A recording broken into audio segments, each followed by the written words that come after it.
Mga sangre, nandito na si Prinsipe Ibrahim. Pabisala Ashmaki sa iyong pagsundo kay Ibrahim. Bira. Hindi nga narito sa mata. Sana. Mga sangre, paano nakarating dito si Cassiopeia? Ang higit na pagtuunan niyo ng pansin ay ang kasulatan na nasa kamay ngayon ni Danaya. Ang kasulatan na iniwan sa kanya ni Amihan. Ano ang sinasaad ng kasulatan na ito, Danaya? Yan ang kanina ko pa rin nais malaman. Hinihiling kong si Nunong Imaw ang magbasa ng sinasabi nito. Nunong Imaw, kung mamarapati ninyo. Dama.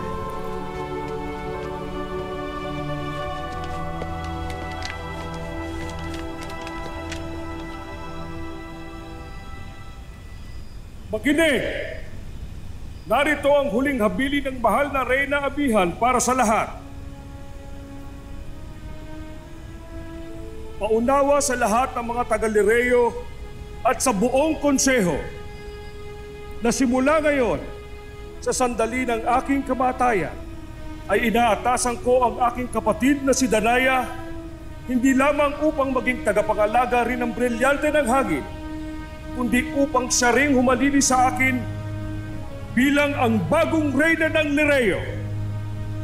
Nilagdaan ngayon sa ilalim ng pamumuno ng ikalimang reyna ng Lireo, Amihan, anak ni Minea.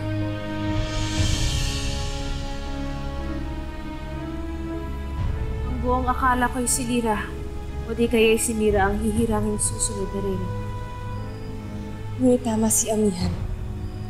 Hindi pa sila nararapat sapagkat hindi pa sila handa. Nararapat ngang si Danaya ang maging susunod na reyna.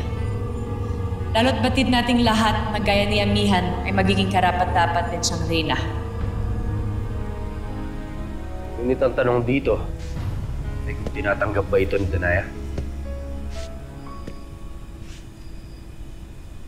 Danaya, ito ang iyong tatandaan. Sa oras na ikaw maging reyna ng Lireo, ay tinatalikuran mo na rin ang pagkakataon upang ikaw ay magkaroon ng sarili mong pamilya at ng asawa. Kaya kung ako sa'yo, hanggat maagay umurong ka na, kung hindi mo rin naman ibibigay ng buong buo ang iyong sarili para sa Lireo,